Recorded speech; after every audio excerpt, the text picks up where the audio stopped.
Honourable Member for Burgeo-La Poile. Thank you, Mr. Speaker. I petition to the Honourable House of Assembly of the Province of Newfoundland and Labrador, Parliament assembled, petition of the undersigned residents humbly showeth. Whereas we wish to raise concern regarding the recent delay on the construction of the new hospital in Corner Brook, Newfoundland and Labrador, whereupon the undersigned, your petitioners, humbly pray and call upon the House of Assembly to urge the government to commit to the planning and construction of a new hospital in Corner Brook as previously committed to and in a timely manner as originally announced without further delay or change. And as in duty bound, your petitioners will ever pray.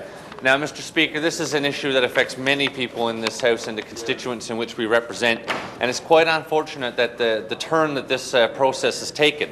We're here asking questions in the House about the services, and we keep getting told about a functional plan that was out there and it's gone back for a reference, it keeps coming and going. And the problem is that the Minister announces cuts to the hospital in Corner Brook, and at the same time they're not allowing for us to see the entire plan. Just last week, upon our questioning, we hear that they're cutting obstetrics beds, and the Minister used a stat from that day saying only 2 were full. Well, I can go back to 2 weeks before where 11 beds were full. All 11 of the obstetrics beds were full. What are we going to do in a situation when we're cut down to 6 and we have those days? I guess what we've got here, number one, is an admission of failure of the population growth strategy of this government, because obviously if they're building a facility that they're expecting to serve us for years down the road, they obviously don't expect us to need these obstetric beds.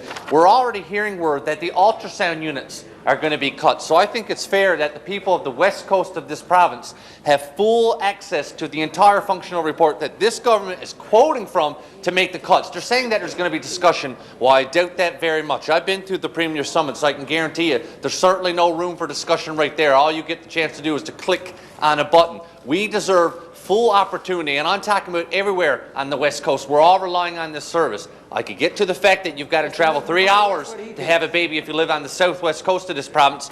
They're announcing these changes here. Let's see the entire plan, and let's have some public meetings on the West Coast so that the people that have been hearing these promises for years now can have full access to what's going to go on here, because this hospital has to serve us for decades to come. Let's make sure that it's the hospital that we need, not the hospital that they want to give us. Thank you, Mr. Speaker.